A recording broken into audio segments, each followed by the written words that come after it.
There are growing concerns tonight about the safety of Ukraine's leader, Volodymyr Zelenskyy. He has become the face of the Ukrainian resistance, refusing to leave the capital city despite an offer from the United States.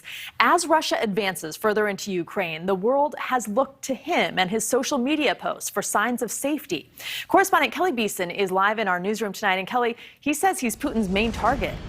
And he certainly is, Rudabeh. Recently, it was reported by Ukrainian news sources that an assassination plot against President Zelenskyy was foiled, and a unit sent to kill him was destroyed. Experts we spoke with say the longer Zelenskyy stays in Ukraine, the greater the threat to his safety.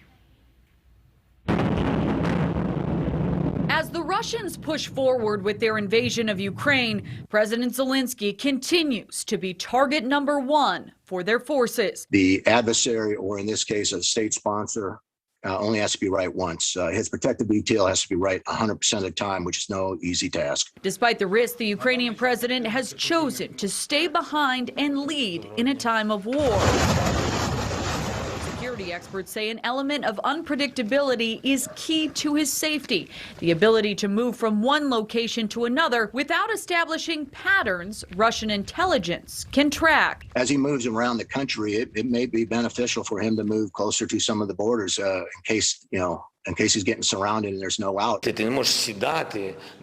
Zelenskyy has been vocal on media outlets, avoiding any live updates and keeping social media posts or photos on a delay is also crucial, so his voice can still be heard around the world without his exact location being targeted. And remember, they've only had 6 presidents since 1991. Hopefully, they're learning from, previous examples of how to handle these situations, and I think that depriving the president of his voice is not the right way to go for Ukrainians, for the people.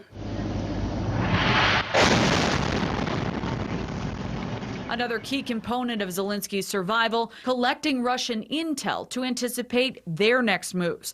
Former Secret Service agent Tim Miller says it's critical for his security teams to be proactive instead of reactive, and also critical for the Ukrainian president to trust their judgment when it comes to strategy. I would say and have said to protect these that I've protected, trust us, let us do what we do, because at the end of the day, remember, these folks are willing to die not just for their freedom, but for their president too.